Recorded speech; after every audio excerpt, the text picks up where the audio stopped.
Good morning, Europe. It's Wednesday, the 23rd of May. Our headlines for you. That was a mistake, and I'm sorry for it. Sorry, not enough. EU politicians are left frustrated and angry after Facebook CEO dodges their questions. And over in the Cube, our social media news desk. We've been tracking all the reactions on social, including the suggestion that Zuckerberg only showed up because he knew he was going to get an easy ride.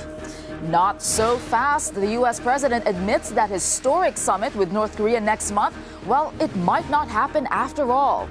CV scrutiny. Did Italy's newly named prime minister embellish or even lie on his CV? And interest or obsession. From comparisons of tiaras to examinations of body language, the frenzy surrounding Prince Harry and Meghan Markle. Thank you for joining us this morning. Our top story, as far as hot seats go, you could say this one was lukewarm at best. But one day after appearing before European politicians in Brussels, today, Facebook CEO Mark Zuckerberg will continue his apology tour in Paris. Well, he'll meet French President Emmanuel Macron, where he's expected to face questions about everything from data protection to fake news. Now, as to whether the French leader will get any answers, that's far from certain, especially considering the barrage of questions Zuckerberg faced yesterday, to which he had little time or willingness to respond. Rosanna Philpott reports. That was a mistake, and I'm sorry for it. Another apology from Mark Zuckerberg, this time not to US Congress, but to EU lawmakers. The Facebook CEO faced a grilling in Brussels on Tuesday. Are you ready? Over a scandal surrounding the social media giant and its use of personal data. I think in total you apologized now 15 or 16 times the last decade. You come up with the same line again and again. Is the only way of preventing Facebook collecting my data to avoid the internet altogether? Are you capable to fix it? It's all because of a massive data leak. Information on 87 million users was improperly accessed by political consultancy Cambridge Analytica. 2.7 million of those were in the EU. Zuckerberg stressed the importance of Europeans to Facebook, where he said the social network will employ 10,000 people by the end of the year. He also laid out measures that Facebook will take to avoid such problems happening again. When you use an app, it's now only going to get limited access to your information. Your name, your profile photo, and your email address. So far, we've investigated thousands of apps, and we've suspended more than 200. Zuckerberg's appearance in Brussels is very timely, coming days before tough new European laws on data protection kick in. Well, you may have sensed some frustration there from European politicians. And for more on that, we have Alex in the Cube to tell us more. The meeting originally was due to be held closed doors. Then it was put on the web, and we in the Cube, we keep across everything that's going on online. So we were closely monitoring this, and there was a lot of anticipation, which really was greeted with the suggestion this was the grilling that really wasn't. And that annoyed even those who were there. Listen to this. I mean, I asked you 6 yes and no questions. I got not a single answer. Yeah. And of course, well, you asked for this format, well, for a reason. Okay, I'll make sure we follow up and get you answers to those. He's going to follow up and give us answers. Well, people off the bat straight away were annoyed and confused about that format. Let's just bring up this tweet from Birgit Sippel, MEP, German MEP, calling this format a slap in the face for EU citizens. If you watched it, you would have noticed that the questions were grouped and then the answers came after. That meant Zuckerberg was speaking for roughly half the amount of time of those asking him questions. And she was saying this allowed him to give global statements at the end, avoiding any real difficult questions. Sibyl was watching on Euronews' Facebook page, watching the live stream. And she said that, look, even if you wanted to answer the questions, how can any human being remember all the details, lodge it to the end and then answer it satisfactorily? Then there's that suggestion that, the US Congress had the right format, the wrong questions. The EU Parliament here having the wrong format and the right questions. So it looks like Zuckerberg's dodging a grilling in every instance. Did you watch it? Were you across it? Do you think he avoided the questions? You can let us know your thoughts on any story at any time using #TheCube.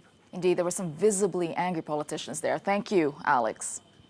Well, France's Emmanuel Macron has promised to hold, quote, very frank talks with Zuckerberg on both data privacy and taxation. The pair will meet this afternoon at the Élysée, where Macron is hosting a tech summit. Our correspondent Annelise Borges is outside the presidential palace. Annelise, what should we expect from today's meeting? Well, this will be a meeting among two men who have a lot in common, Mark Zuckerberg and Emmanuel Macron. are disruptors. They believe technology can revolutionize the way we live. And this is what this conference here at the Élysée Palace will be all about. It's called Tech for Good. And Emmanuel Macron invited some 60 actors of the tech world to come here to the French presidential palace and discuss ways of improving several sectors such as education, healthcare, creating jobs. And he will be meeting the CEOs of Microsoft, IBM and Uber. But the French president will be spending some 20 minutes with each one of these men and 1 hour with Mark Zuckerberg. And of course, that suggests that both men have a lot to talk about. Officials within Macron's team say that this will be a frank, direct conversation and that Emmanuel Macron won't shy away from some delicate topics such as taxes, but also privacy and, of course, fake news and hate speech. Whether or not Emmanuel Macron will be better at listening and letting Zuckerberg speak, well, that's another question. And we will have very little about that because this meeting, Tessa, will be held behind closed doors. All right. Thank you for that, Annelise Borges. Trying to see if we're actually going to get answers today. Well, thank you. There is fresh doubt this morning over the future of U.S.-North Korea relations. U.S. President Trump says historic talks planned between the two leaders, well, they're not a sure thing. There's a chance, it's a very substantial chance that it won't work out. I don't want to waste a lot of time, and I'm sure he doesn't want to waste a lot of time. So there's a very substantial chance that it won't work out, and that's okay. That doesn't mean it won't work out over a period of time, but it may not work out for June 12th. But there's a good chance that we'll have the meeting. Yet South Korea's president, who is in Washington for talks with Trump, gave the Singapore summit a, quote, 99.9% chance of going ahead. The visit comes as a handful of foreign journalists travel to North Korea's nuclear testing site to watch as it is dismantled. And for more on this, NBC News' Janice McIfreyer joins us live from Beijing. Janice, there seems to be quite a lot of confusion surrounding this summit. What is the feeling about how it's all going to go?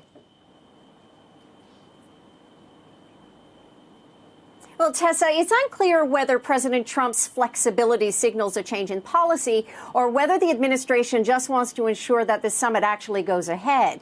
He is now on the record saying that maybe North Korea doesn't need to give up its arsenal all in one step, which goes completely against what the U.S. has been saying to this point. And it plays into the doubt that is circulating around this summit that was triggered last week by a shift in tone by North Korea. President Trump is even blaming China for influencing Kim Jong-un. But North Korea has publicly pointed to the comments made by National Security Advisor John Bolton, who suggested that North Korea would have to give up its entire arsenal in any deal. This, of course, is not going to happen, they said. And analysts agree that North Korea has actually been really consistent in its messaging, that it was the Trump administration that either twisted words or misinterpreted and then set unrealistic expectations for the summit. So will the meeting go ahead? It probably will. President Trump and Kim Jong-un are now both heavily invested, and perhaps what has happened over the past week has recalibrated expectations. North Korea is still expected to go ahead with closing its nuclear site sometime within the next couple of days. It'll depend on the weather. South Korean journalists have now joined other foreign journalists in North Korea, but there will not be any experts among them. They were not invited to witness it, likely because many say that dismantling the site will actually destroy evidence of North Korea's capabilities. Tessa? All right, thanks for that. Janice McIfreyer live in Beijing. Thanks. To Paris now. Clashes erupted yesterday as dozens of masked young people hijacked an authorized trade union march protesting President Macron's controversial labor reforms. Well, police repeatedly charged, used tear gas and bludgeons to isolate the interlopers from the official protest, which was suspended until the situation calmed. The man who could be Italy's next prime minister is facing accusations that he lied on his CV. The law professor Giuseppe Conte was nominated by populist parties, the Five Star Movement and the League, but he's now come under fire for claiming that he, quote, perfected his legal studies, end quote, at New York University, as well as a short research stints at the Sorbonne in Paris in 2000 and Yale University in 1992. A spokesperson for New York University told Euronews that while Mr. Conte did spend time there, he had no, quote, official status as a student of the institution. Now, for more on this, I'm joined from Rome by correspondent Claudio Lavanga. Claudio, how serious are these allegations?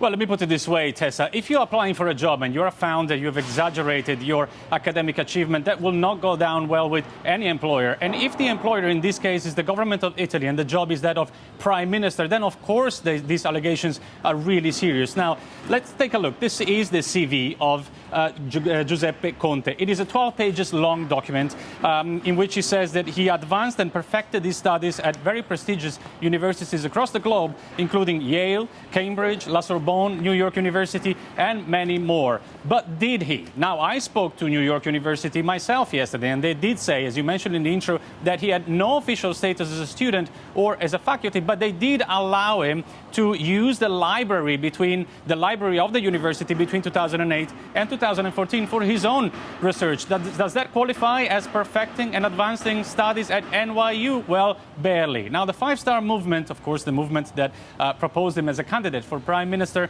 justified itself by saying that he never claimed that he attended a course at NYU. Okay, but if that's the case, then why did he put it up there on the curriculum vitae on the second page and made it look like and boasted about it as if he studied there? And most importantly, it raises another question. Will President Sergio Mattarella, who's got the last say on who the Prime Minister or who becomes Prime Minister, accept as a candidate someone with zero experience in politics and who seemed to have at least sexed up his curriculum vitae, Tessa? All right, thank you for that. Claudio Lavanga following the story there. The race is on to protect a geothermal power plant near Hawaii's Kilauea volcano. Molten lava has flowed onto the site and is just a few hundred meters from the plant's wells, sparking fears of a toxic gas reaction. Miguel Almaguer reports from the Big Island in Hawaii. The unstoppable force redefining this landscape is tonight on a collision course with a geothermal power plant, already destroying a warehouse. Explosive fissures, shooting fountains of lava and fireballs into the sky, are now creeping closer to where toxic gases are stored. Workers scrambling to shut down 3 underground wells. A lot of people are really freaking out. After another explosion at Kilauea's crater, ash and volcanic smog are drifting. Lays, when magma cascades into the water, creates a toxic haze that can drift 15 miles. Meanwhile, the only man injured by a lava bomb while sitting on his porch is sharing his story for the first time. Threw me against the wall. It was like the worst impact I've ever had in my life. I mean, just so much force. Tonight, Kilauea turning part of this tropical paradise into hell on Earth. Miguel Almaguer there. And still to come on Good Morning Europe, Steve Bannon is back in Europe, boosting the anti-immigration cause at a summit of populist leaders. Our correspondent is live in Budapest, and Saudi women will soon be allowed to drive. But campaigning for their rights can land you in jail. The Cube has more on the latest arrests. And first, here's a look at your weather. You're watching Good Morning Europe, a recap of our top story. More questions than answers. Mark Zuckerberg's apology to Europe over Facebook's data breach leaves some MEPs disappointed.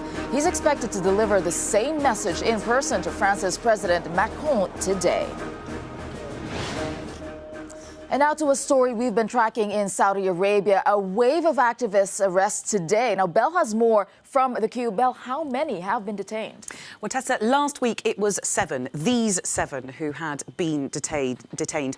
And this image has been widely circulated in Saudi Arabia. Our team here at the Cube have been looking into where that comes from, and it turns out it's a government-backed website. On each of these faces here, the word traitor has been stamped. Now, since then, this week, you can add another 3 faces to that picture. Another 3 arrests have happened this week. Now, why have they been arrested? Well, the official line is that they've had suspicious communication with overseas enemies. But in reality, what these activists have in common is that they are feminist campaigners, feminist activists, and they've been trying to change the male guardianship rule in Saudi Arabia, which stops women from being, among other things, able to get a driver's license. One of the most prominent activists who has been arrested is this one, Lubaini. She's been arrested tweeted several times in the past, and the hashtag #FreeLubain has been trending in the region. Here she is in 2014 when she drove back over the border into Saudi Arabia to prove a point. She was detained for more than 18 hours at that point. Now, there's been quite a lot of comment on social that this is a hypocritical move from the Saudi Arabian government at a time when it's 6 weeks before that ban was due to be lifted and when Mohammed bin Salman has been trying to present a progressive image of Saudi Arabia. So what do you think? Is Saudi Arabia reforming? And if it is, who's in the driving seat? Let us know. #TheCube. All right. Thanks for that, Belle, and the Cube team. Thanks. A former White House chief strategist, Steve Bannon, is to speak at a conference on the future of Europe in Hungary today. Since the alt-right icon fell out of favor with Donald Trump, he's been rallying right-wing populist parties across Europe. Euronews correspondent Brian Carter has the latest, and he's live for us in Budapest. Brian, what's on the agenda at this event, and why is Steve Bannon there? Well, Tessa, I'm standing here in front of the Castle Garden Bazaar in Budapest, where this two-day Future of Europe conference is being held. It is organized by the Hungarian presidency of the Visegrad Group, which is this political and cultural alliance between Slovakia, the Czech Republic, Hungary, and Poland. Now, this conference aims to bring intellectual and neutral talks to this debate about the future of Europe. But if you look at the actual talks and the title of these talks, it's anything but neutral. For example, the first talk is called Culture Wars, Clashes of Cultures in Europe, and the second one, Migration, Settlement, National Identity, and the Future of Europe. So this clearly sets the tone of this conference, where you can expect a lot of anti-Islam, anti-migration rhetoric. There are academics, politicians, journalists speaking at this conference. But of course, the one everybody is waiting for is Steve Bannon, who at 6 o'clock this evening will give a lecture called Trump's America First and its impact on Central Europe. So Steve Bannon here is very much amongst like-minded people. He's never hidden his admiration for Viktor Orban, the leader of Hungary, a man he even referred to once as a hero. Tessa? So he's among the like-minded people, but what's he hoping to achieve? Well, since leaving the White House, Steve Bannon was quoted once as saying that he wanted to be the infrastructure for the global populist movement. What does he mean by that? He aims not to influence just politics, but culture as well. He wants to emulate, for example, the success of Breitbart by creating a loose network of the so-called alt-right, far-right news websites. This is a man who believes that multiculturalism is a danger, that Europe should remain Christian and white, that migration and Islam are problematic. He once said that there are 4 things that a country must always control, and that are borders, currency, military, and national identity. So this flies against many things in Europe. It flies against the Schengen area, it flies against the euro currency and the European identity. So since leaving the White House, he's been spotted several times in Italy. He also gave a lecture in Zurich, and he was also invited by the National Front in France, where he gave a lecture during which he said that let them call you racists, wear it as a badge of honor. So clearly his objective here is to influence the elections, and you have to remember that exactly a year from today, Europeans will head to the polls for the European elections. Tessa? All right, thanks for that. Brian Carter live in Budapest. Well, the fate of the former Catalan president, Carles Puigdemont, is being battled out in the courts in Germany. Prosecutors there say they're preparing an application to extradite him to Spain on charges linked to his role in Catalonia's bid for independence. But the state's top court has ruled that Puigdemont cannot yet be rearrested during the procedure. Palestinian officials have asked the International Criminal Court to look into alleged human rights abuses from 2014, including last week's deaths during protests in Gaza. Israel responded to the request by calling it a cynical step that is legally invalid. And still to come for you on Good Morning Europe, first came the wedding, now comes the frenzy. When media attention turns into media obsession. Well, the Cube crunches the numbers, but first, here's a look at your weather.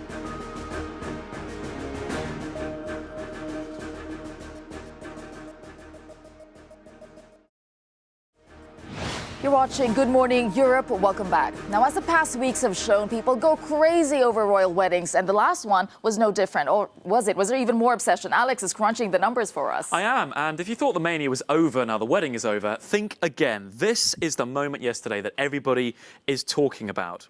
Let me bring it back for you.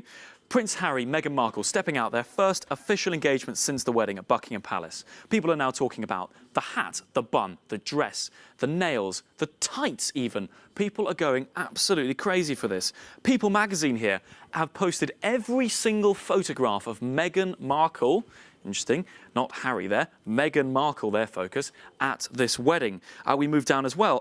Harper's Bazaar here have actually got an entire article comparing the first events of Meghan and Harry to that of William and Kate. Now, obviously, they have different stations within the royal family. Perhaps they can be a bit less formal, these two, the suggestion in the article. But still, people are making these comparisons straight away. The bun. A bun fit for a duchess is a tweet from Harper's Bazaar here. I mean, every detail. Meghan Markle's fingernails. They're saying it's continuing a tradition, a beauty tradition, passed down from the Queen and Kate Middleton. That's OK magazine there. And I just want to end on this. They've only been married a few days, and already you can take and place bets on when a royal baby might be on the way. So the mania is not dying down. We're seeing it continue. And the more events they attend, you can imagine this kind of precise detail will be picked up on every time. So what do you think? Let us know. Hashtag theCUBE. Wow, that's pretty incredible. Thanks, Alex. Well, thank you for joining us on Good Morning Europe. And do stay with Euronews for more news throughout the day. And for now, we'll leave you with today's no comment from Manchester, where 1 year on from the deadly terrorist attack at an Ariana Grande music concert, people gathered to remember, mourn, and celebrate the lives of the 22 victims.